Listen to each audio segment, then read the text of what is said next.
さあ、行きましょう。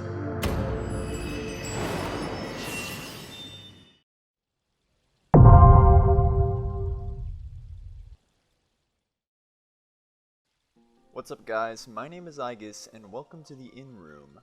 Now this is something I've wanted to do for a really long time and I've been kind of putting it off, but I have 5 retainers now that just have useless shit from 2.0 that I have to get rid of, so I wanted to treat this as kind of like an archive and to show you guys some of the old gear if you're not familiar with it.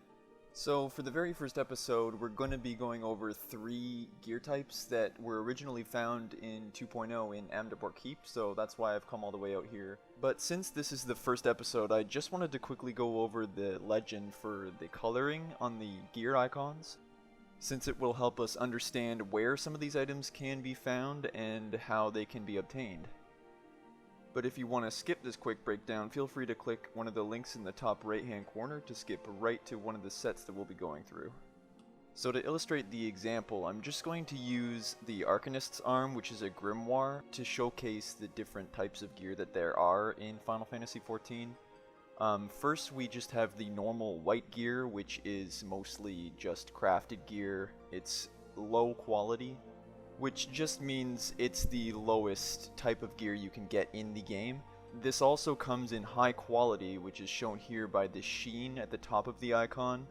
This usually means that the crafter has high qualityed the item during the crafting process, and it will have better stats all around. And to round off the base armor sets, we can also find a third variation of the same item, which is called the ethereal version, marked by a pink icon. Now these ethereal items in particular can only be found in dungeons and by rolling on them. Ultimately, across these 3 variations of the item, the look does not change, but the stats do get better over these 3 different types. Now where it starts to get a little bit more interesting is when we hit the green icons. Now these icons are a little bit more pervasive in Final Fantasy XIV. They can be crafted, found in dungeons, and they're a little bit more custom designed compared to the crafted sets, where we usually just have woolen and leather and linen types of gear. These will be actually designed for specific jobs and classes. Now one thing that is unique about this green gear is that some of its crafted counterparts can be considered endgame because they do have the ability to meld materia into them, which all raid gear indicated by this blue icon does not have the option to. Now, this blue icon indicates that this type of gear was found in a raid, so any instance that's classified as a raid in Final Fantasy XIV can drop blue tier gear. But there is another way to obtain blue gear. Besides raid drops, Final Fantasy XIV also has an endgame currency system, also known as the Tome system, that allows you to purchase job and artifact gear that helps fill in the spaces for best in slot gear with the raid acquired items. As this tome gear becomes outdated, it's usually pushed down the gear treadmill and becomes available to purchase through other means, which we will go through in future episodes. You can also note that on this particular weapon, it is actually dyeable, indicated by the small circle up in the right hand corner. This shows that this particular item has been dyed pure white, and this goes for all dyeable items in the Final Fantasy XIV gear system. Last but not least, we do have purple icons, which is only indicated by the relic weapons in the game. Right now there is no such thing as purple icons for actual player armor and gear. Once again, you can see a little icon in the top right hand corner here which indicates that this particular item has been glamoured. Glamoring an item means it has taken on the appearance of another item, and the color of the plus symbol will indicate what color the glamoured item has been dyed. So hopefully that briefly summarized the gear icons in the game and what the colors mean. So let's go into the dungeon and take a look at what sets we'll be looking at today. Now some of you may have noticed the gear that I'm wearing right now is actually the original artifact armor for the Scholar job.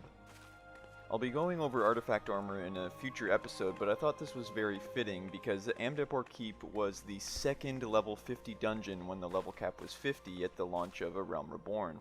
This version of the Scholar's attire was actually the level 45 job quest items, with the chest piece being the level 50 job quest item. So this was pretty much an introduction to the blue tier gear that we see today. What this basically means is that this is the armor that you were most likely wearing when you were grinding for tomes and trying to get your Darklight gear for raids. So I'm back in my raid set here, and I've gone a little farther into the dungeon to showcase the first set. Now this particular set, which is called the Demagogue set, is fitted with Intelligence main stat, which is for casters and magical DPS classes.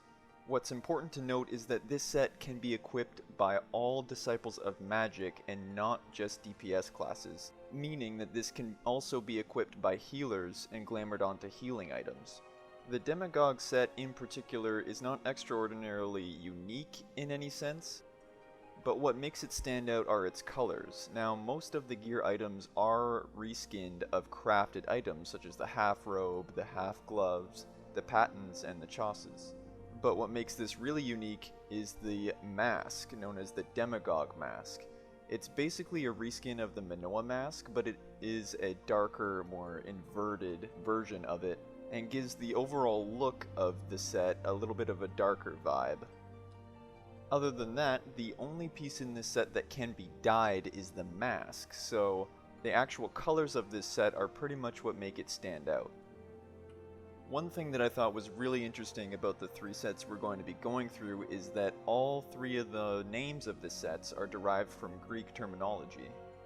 Demagogue in particular is derived in turn from the Greek demos, which means people or folk, and the verb ago, which is carry or manipulate. Thus, this roughly translates into the people's manipulator. This, in turn, makes the Demagogue a political leader in a democracy who appeals to the emotions, fears, prejudices, and ignorance of the lower socioeconomic classes. This, to me, fits in perfectly with the dark vibe that this set gives off as a black magic damage user. Next up, we have the healing set, which is called the Strategos set. Again, we can see a couple items that have been recycled from the crafting sets in the game, such as the Bleaud, the duckbills, and the gloves. But since none of these items are dyeable, it's really the colors of the set that make this one stand out. Although this set comes with Mind as its main stat, which is intended for healers, it can also be worn by any Disciples of Magic, which means it can be glamored and worn by damage dealing players, who use magic as well. Now what really stuck out to me for this set would be the coif and the breeches. Both of these pieces of armor kind of give off the light armor combat kind of vibe. While I'm not a huge fan on the coloring on the chest piece, the rest of the outfit really has some serious potential when it comes to mixing and matching for glamours. Now I'll explain the glamour system in a future episode, but to me this set really shines in terms of some of the pieces on its own. The details in the shin-padded armor and the coif are what really stand out to me. So once again we have a little bit of a Greek translation, and the term strategos literally means army leader. The term is used in Greek to mean a military general, which is interesting because scholars in the game are considered extremely well diversified tacticians in battle.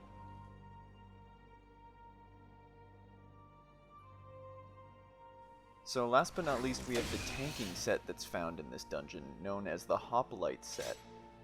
All of the pieces in this set can be equipped by and glamoured onto items that are wearable by the Gladiator, Marauder, Warrior, Paladin, and Dark Knight tanking jobs. The tabard in this set is one of the most sought out pieces for this older gear because of its lighter feel and the ability that you get to show off your choker.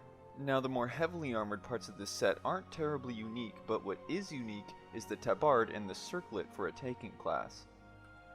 These two pieces are incredibly light and make them a little bit more sought after than the feet and hands. One thing you have to note in particular about circlets and headpieces is that any character using a bang hairstyle will cover up these features. So I've gone ahead and put on a different hairstyle in order to showcase this headpiece. Now the overall look and feel of this set is a lot lighter than most tanking rigs.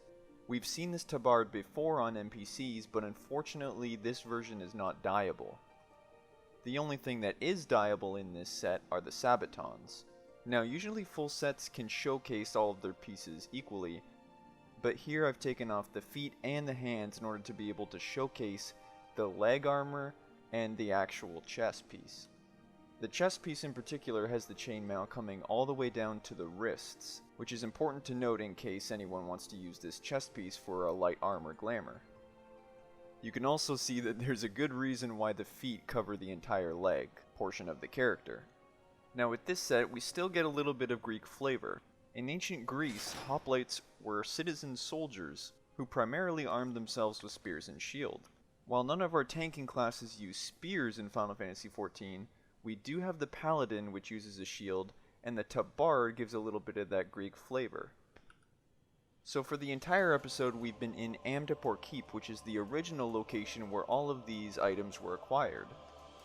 Since then, as of 3.0, all of these items have moved to chests in the 2.1 hard mode dungeons. These dungeons include Hawk Manor Hard, Copperbell Mines Hard, and the Dungeon Pharaoh Sirius. These dungeons were introduced in the A Realm Awoken patch, which is patch 2.1. As always though, I'll put a link in the description to a Google document where you can find the links to all of these items and where they can be found using the lodestone. So until then, I'll see you on the other side.